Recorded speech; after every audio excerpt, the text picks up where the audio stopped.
When an avoidant realizes they destroyed your heart. Breaking point of an avoidant partner. When an avoidant finally realizes they've destroyed your heart, it doesn't happen in the dramatic, movie-style moment you might imagine. There's no sudden gasp, no immediate apology, no lightning strike of clarity. For an avoidant, the realization comes quietly, slowly, and often far too late. It starts with something small, a photo of you they forgot to delete, a song that suddenly hits differently, a memory they can't suppress anymore.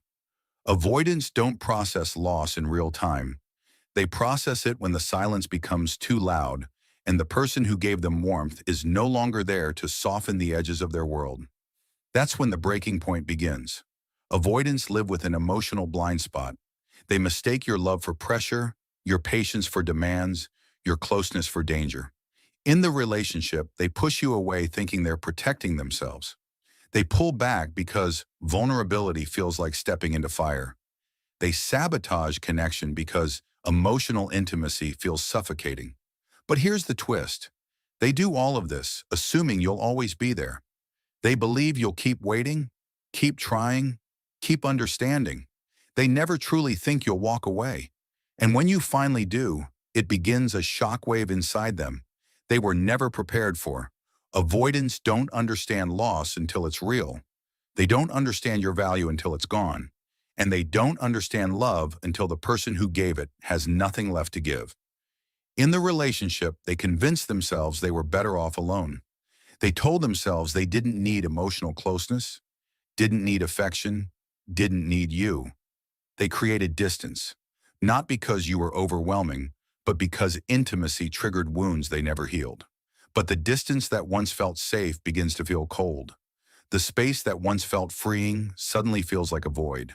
And the solitude they once craved becomes the prison where their regret grows. At first, they feel relief. Avoidants always do. The breakup or the distance feels like pressure lifting off their shoulders.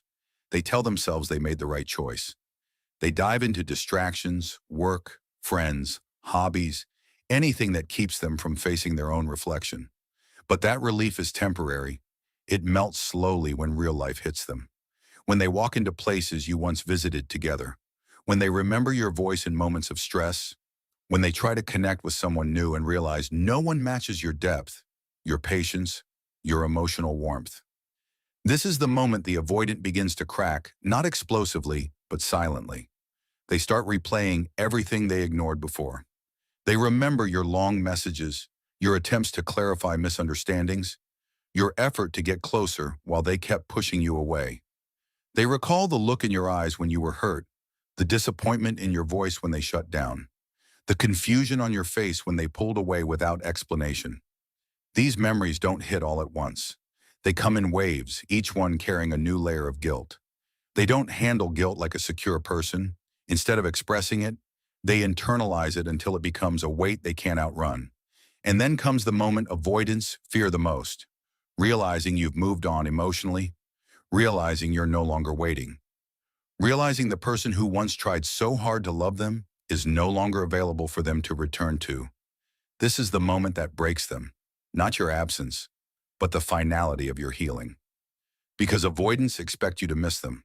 They expect you to hold on. They expect you to still be emotionally invested, even if they're not. But when they finally understand that they don't matter to you the way they used to, a panic forms inside them. They can't explain what makes them break is not you leaving. It's realizing they pushed away the one person who actually cared. They realize that while they were busy protecting themselves, they were also destroying something meaningful, and avoidants don't handle this realization gracefully. They might try to distract themselves more. They might attempt to rationalize their behavior. They might even blame you for being too emotional as a way to protect their ego. But quietly, the truth keeps echoing in their mind. I hurt someone who only wanted to love me. This realization often comes at night when the distractions fade and they're left with their thoughts. Avoidants feel deeply, they just feel in delay. They might see your smile in their memories and feel a sharp ache. They might read old texts and feel the guilt sink in. They might scroll through photos and realize how safe, warm, and accepted they once felt with you, feelings they never admitted. And with every memory, the truth becomes harder to escape. They didn't just lose you, they broke something inside you that can't be easily repaired. The breaking point of an avoidant is not dramatic. It's cumulative. It's the slow understanding that the very behaviors they believed protected them actually caused their greatest loss. They realized they broke someone who was loyal. They wounded someone who showed up for them. They pushed away someone who would have stayed. And by the time this realization hits, it's too late. You've adapted. You've evolved. You've learned to live without their inconsistency and emotional absence. But the part that hurts them the most is seeing you heal, seeing you happier, lighter, or simply no longer affected by them. Avoidants interpret your peace as confirmation that they were indeed the problem. It's painful for them, not because they want control, but because they suddenly see your strength clearly. They see what they could have had if they were emotionally available enough to receive it, and it creates a deep, private grief within them that they never talk about. They may come back. Many avoidants do at some point, but they rarely come back as the version you hoped they'd become. They come back confused, nostalgic, and full of regret, but still emotionally cautious. They come back not because they're suddenly healed, but because they miss the emotional safety you gave them. They return because they want the closeness they once pushed away. But when they come back and see that you've changed, that you now have boundaries, that your heart is no longer easy to access, it shocks them. It forces them to confront themselves in ways they've avoided their entire lives. And here's the truth you need to hear. Their breaking point is not your responsibility. Their regret is not your closure. Their pain is not your victory. Your heart was not meant to be a battlefield for someone else's trauma. You loved deeply, you tried, you reached out, you gave what you could. And when they pushed you away, you eventually did the hardest thing.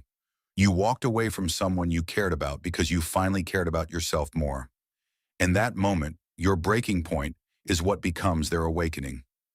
The avoidant's final realization is simple but devastating. Love wasn't the threat, vulnerability wasn't the enemy. Losing you was, and they destroyed the one heart that was trying to heal theirs. At the end of the day, the avoidance realization doesn't define your story. You do. Their regret, their awakening, their breaking point, those are just chapters in their journey. What matters now is the chapter you're writing for yourself. You survived what was meant to break you. You grew past the version of yourself that kept waiting for someone who couldn't meet you. And now you stand stronger, wiser, and more grounded in your worth. So let their realization be what it is, a reminder that you were not unlovable. They were unready, and you deserve someone who can show up with the same heart you bring to the table. Walk forward with your head high, your boundaries firm, and your soul steady, because the love you gave wasn't wasted. It just wasn't meant for someone who wasn't ready to receive it. Your next chapter begins with you choosing yourself, and that is the greatest power you have.